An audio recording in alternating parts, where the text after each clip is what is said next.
Replacing a thermostat on a 2002 F350 with a 7.3 liter diesel in it. We've already removed the reservoir and washed it just because we had some sludge in the bottom of ours. And so now we've got the top hose here loosened. And we've already drained the antifreeze down, probably 3 gallons or so out of there. So we should be good. But right down in here is where your thermostat is. It's on top of the water pump. And as you can tell, you can see, I don't know how well you can see it, but there's a bunch of crud on there, and it looks like it's leaking right about around here. And the thermostat is, we're pretty sure it is stuck open, because when we were squeezing it last night, you could hear the thing rattling around in there. So stay tuned and we'll show you how to do it.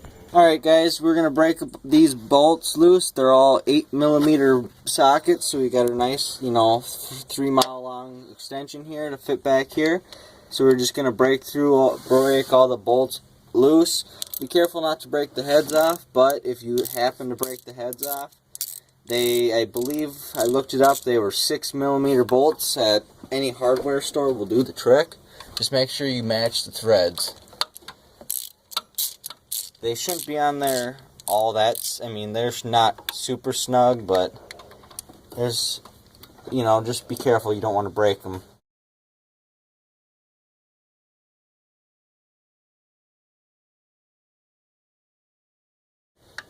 Yeah, they're not in the best location. They're kind of a pain in the butt.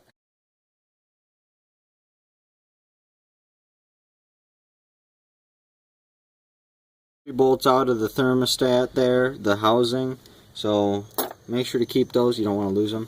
So now we're going to go ahead and take this off. We already loosened this clamp here for the radiator so we can slide the hose off. We are not replacing the hose, but you can and get the one set up for the dual alternators. I think it'd be nicer, but we're not replacing it. So there's your thermostat. So this piece, most times, you can see it's kind of looks like crap in there. We are putting okay, well, it doesn't look too bad, but otherwise you can replace it with an all aluminum one, which would look a lot nicer. But other ones have been rot because they'll rust through from the inside out with these things. So just keep that in mind if you don't want to have to worry about it. You can always replace it with the aluminum one. So now you're going to want to clean off the top of the thermostat, dry it off, get all that residue out of there. And you're going to have to scrape this stuff flat to make sure all the seal's gone.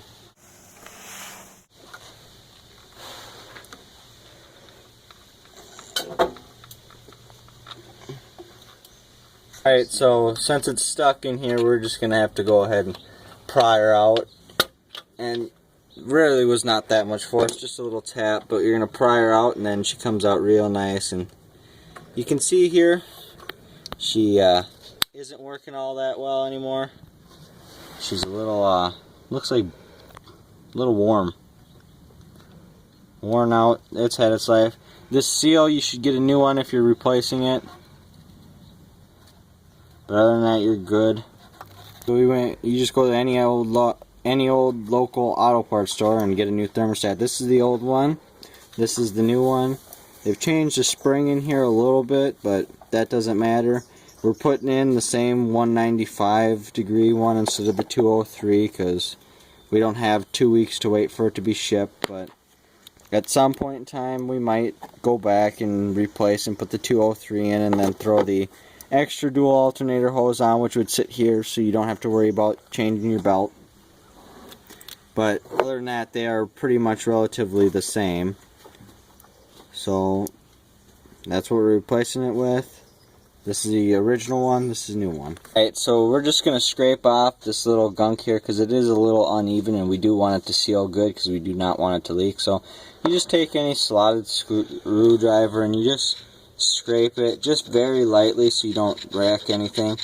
And you're going to scrape off because if it was leaking, you're scraping off antifreeze buildup and residue.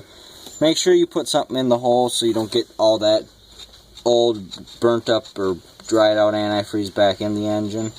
That's not good. So we're just going to drop, you set it back in the hole, not drop, but you put it back in there nicely. You just stick the O-ring on top here. Just get her in, she's a little snug. Make sure it's sitting in there flat and you don't have it curled. And then we're going to stick this cover. We're replacing it because the other one was shot when we took the hose off and found out. So you just put that back in there. And then we're just going to start bolting it down, and you want to bolt it down in a circular pattern so you don't over tighten anything, because you don't want to strip these bolts out because you're just putting them into aluminum. Thank you for watching. Please comment, like, and subscribe.